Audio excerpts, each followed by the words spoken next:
Stop this حیا، وہ ایک دم جھنجھلایا تھا۔ تم کیا ضرورت ہے تمہیں پرائے مسئلے میں پڑھنے کی؟ ضروری تو نہیں ہے کہ پاشا نے اپنے بھائی کو نکالا ہو سکتا ہے وہ خود گیا ہو سکتا ہے دونوں کے درمیان کوئی سیٹلمنٹ ہو، ہزار ممکنات ہو سکتی ہیں۔ السلام علیکم ورحمۃ اللہ وبرکاتہ، میں ہوں وجدان مصطفیٰ اور آپ دیکھ رہے ہیں میرا یوٹیوب چینل وجدان مصطفیٰ آفیشیل۔ اب ہم چلتے ہیں اپنی اگلی ویڈیو ناول جنت کے پتے ایس نمرہ احمد کی جانب، اور ہو سکتا ہے اس نے خود اپنے بھائی کو واپس آنے سے روک رکھا ہو۔ اگر اخبارات اس خبر کو اچھالیں گے تو عبدالرحمن پاشا کی اس خود ساختہ شہرت کے غبار سے ساری ہوا نکل جائے گی۔ وہ بہت مزے سے بولی تھی۔ پھر جہان کے تاثرات دیکھ کر اچنبھا ہوا، وہ بہت مضطرب اور خوف زدہ سا لگ رہا تھا۔ عبدالرحمن پاشا کو کوئی فرق نہیں پڑے گا، فرق پڑے گا تو اس کے بھائی کو حیا۔ بہت سے لوگ نئی زندگیاں شروع کر لیتے ہیں، وہ خود ہی اپنی پرانی زندگی میں نہیں لوٹنا چاہتے۔ اس طرح اس کو ایکسپوز کر کے تم اس کی زندگی مشکل میں ڈال دو گی۔ خواہ مخواہ مت پڑو ان لوگوں کے مسئلوں میں۔ چلو چلتے ہیں، مجھے واپس کام پہ بھی پہنچنا ہے۔ وہ ایک دم ہی اٹھ کھڑا ہوا، اس کے انداز میں واضح اضطراب تھا۔ تم کو اپنے دوست سے نہیں ملنا؟ جہان نے روک کر ایک نظر اسے دیکھا، پھر نفی میں سر ہلا دیا۔ نہیں، پھر کبھی مل لوں گا۔ مجھے سامان پیک کرنے میں ذرا وقت لگے گا، تم پورٹ میرا انتظار کر سکتے ہو؟ میں تب سامان لے کر سیدھی وہیں آ جاؤں گی۔ میں تمہارے ساتھ ہی چلتا ہوں، تمہاری دوست کی کار۔ نہیں، تم بور ہو جاؤ گے، مجھے ساتھ والی آنٹی سے کچھ چیزیں لینی ہیں، وقت لگ جائے گا۔ میں تمہیں پورٹ پہ ملوں گی۔ وہ جہاں کو عائشہ گل کے گھر کے باہر لگی AR پاشا کی تختی دکھانے کی متحمل ہرگز نہیں تھی۔ اوکے، اس نے زور نہیں دیا۔ وہ شانشکا کا سر جھکائے نیچے اترنے لگا، وہ کسی اور بات پہ الجھا ہوا لگ رہا تھا۔ گھر آ کر اس نے جلدی سامان پیک کیا، فون کر کے عائشہ سے مدد کی اور دوبارہ آنے کا وعدہ کر کے ابا کی آمد کا بتا کر جب اپنا بیگ لیے نہایت عجلت میں بندرگاہ جانے کے لیے نکلی تو اسے بھول چکا تھا کہ اس کا پزل باکس اوپر اسٹڈی کی میز پر پڑا رہ گیا ہے۔ دوپہر کی سرخی بیوقدا کی یہ سرسبز درختوں سے گری گلی پہ چھا رہی تھی۔ بلند و بالا عثمانی محل کے سفید ستون سنہری روشنی میں چمک رہے تھے۔ عبدالرحمن ٹائی کی ناٹ ڈھیلی کرتا گول چکر دراز زینے اوپر چڑھ رہا تھا۔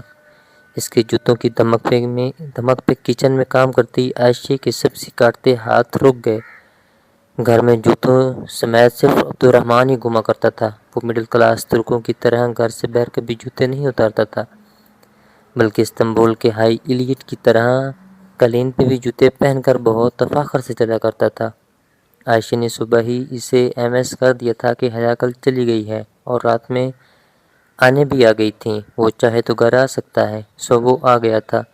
اس نے جلدی سے سنک کی ٹونٹی کھولی، ہاتھ دھوئے اور انہیں خشک کیے بنا باہر نکلی تو اسے عبدالرحمن بلائی منزل کے راہداری کے پہلے دروازے میں داخل ہوتا دکھائی دیا۔ وہ اسٹڈی میں جا رہا تھا۔ عائشہ تیز قدموں سے اس کے پیچھے زینے چڑھنے لگی۔ اسٹڈی روم کا دروازہ پورا کھلا تھا۔ عبدالرحمن ایک بک شیلف کے سامنے کھڑا کتابیں الٹ پلٹ کر دیکھ رہا تھا۔ السلام علیکم، اس نے چوکھٹ میں رک کر سلام کیا۔ وعلیکم السلام۔ وہ ہاتھ میں پکڑی کتاب کے صفحے پلٹ رہا تھا۔ گزرے دن بعد گھر آیا تھا مگر اس کا انداز ویسا ہی تھا۔ تم کب آئے؟ ابھی۔ وہ کتاب رکھ کر اسٹڈی ٹیبل کی طرف آیا اور دراز کھول کر اندر رکھی اشیاء ادھر ادھر کرنے لگا۔ کیا ڈھونڈ رہے ہو؟ عائشہ کو بے چینی ہوئی۔ کچھ پیپرز تھے اور ایک کتاب بھی۔ وہ آپ گھٹنے کے بل زمین پہ بیٹھا نچلی دراز کھول رہا تھا۔ تم ابھی تک مجھ سے ناراض ہو؟ وہ اداسی سے بولی۔ نہیں، وہ بنا پلٹے بولا تھا۔ میرا وہ مطلب نہیں تھا۔ میں نے جو بھی کہا تھا آنے کے لیے کہا تھا۔ اتنا عرصہ ہو گیا مگر تم نے اس دن کے بعد مجھ سے کبھی ٹھیک سے بات نہیں کی۔ عائشہ، میرے معاملات میں مت بولا کرو۔ اس نے مڑ کر ایک سخت نگاہ عائشہ پہ ڈال کر کہا اور واپس پلٹ گیا۔ تم نے اپنی دوست کو میرے سو کالڈ بھائی کے بارے میں بتایا ہے نا؟ اس نے مجھے خصوصاً یہ بتانے کے لیے فون کیا تھا۔ تمہیں یہ نہیں کرنا چاہیے تھا۔ میں تمہارے حکم کی پابند تو نہیں ہوں عبدالرحمن، عائشہ نے نرمی سے مگر خفا لہجے میں کہا۔ بہار نے ہماری لڑائی کا ذکر کیا تو میں نے پوری بات بتا دی۔ اس سے کیا ہوتا ہے؟ آنے کدھر ہے؟ وہ اب ٹیبل پہ رکھی کتابیں اٹھا کر کچھ ڈھونڈ رہا تھا۔ وہ سو رہی ہے، وہ کہہ کر پلٹ گئی۔ جاتے ہوئے اس کا چہرہ بہت خفا اور اداس تھا۔ وہ چلی گئی تو عبد الرحمن نے پلٹ کر دیکھا، پھر برہمی سے سر جھٹکا۔ یہ لڑکی مروائے گی اسے کسی دن۔ سرخ جلد والی کتاب ایک فائل تلے رکھی تھی۔ اس نے گہری سانس لے کر کتاب اٹھائی۔ اس کے اندر وہ کاغذات پڑے تھے جو اس نے پہلے وہاں رکھے تھے۔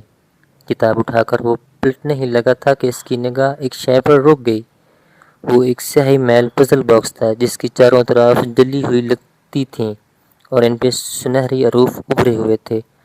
عبد الرحمن نے کتاب واپس رکھی اور آہستہ سے وہ باکس اٹھایا، پھر اس کو الٹ پلٹ کر کے وہ دور دیکھنے لگا۔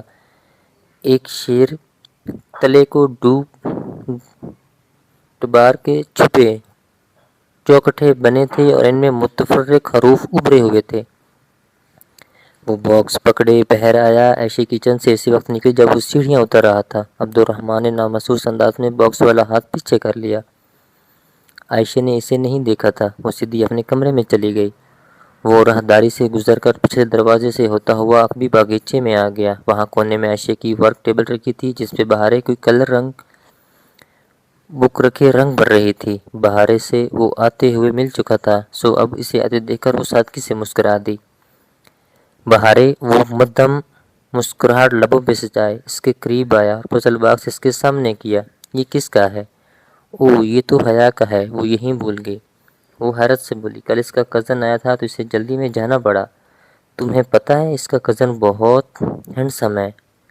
یہ حیا کا ہے؟ عبد الرحمن نے اس کی آنکھوں میں دیکھتے ہوئے اترایا۔ ہاں یہ اسے کسی نے دیا تھا۔ کس نے؟ وہ بنا پلک جھپکے بہارے کی آنکھوں میں دیکھ رہا تھا۔ یہ تو مجھے نہیں پتا۔ بہارے نے شانے اچکا لیے۔ کیا یہ عائشہ نے بنایا ہے؟ ہاں مگر تم اس سے پوچھنا نہیں کہ اس کے خریدار نے تمہیں بتانے سے منع کیا تھا۔ بہارے کی آواز سرگوشی میں بدل گئی۔ وہ مسکرا دیا۔ اس لیے میں تم سے پوچھ رہا ہوں، کیا تم اس کو کھول سکتی ہو؟ نہیں، اس کی پہلی بھی حیا نہیں حل کر سکی تھی۔ تم کر سکتے ہو۔ بہارے کی آنکھیں چمک اٹھیں۔ مگر شاید۔ بہارے گل وہ ذرا سا جھکا اور دھیرے سے بولا، یہ باکس میرے پاس ہے۔ یہ بات میرے اور تمہارے درمیان راز رہے گی۔ تم حیا یا عائشہ کو نہیں بتاؤ گی اس بارے میں، ٹھیک؟ ٹھیک۔ بہارے نے الجھتے ہوئے سر ہلا دیا۔ مگر تم اس کو توڑنا نہیں۔ توڑ کر کھولنے سے اس کے اندر کی موجود شے تمہارے کام کی نہیں رہے گی۔ وہ سر ہلا کر واپس پلٹ گیا۔ بہارے اپنی کلرنگ بک چھوڑ کر اس کے پیچھے آئی۔ وہ جب تک اندر آئی عبد الرحمن اوپر جا چکا تھا۔ وہ دبے پاؤں زینے چڑھنے لگی۔ اور ہم ملتے ہیں اپنی اگلی ویڈیو ناول اشقاتی ناول جنت کے پتے حسن امراء احمد میں۔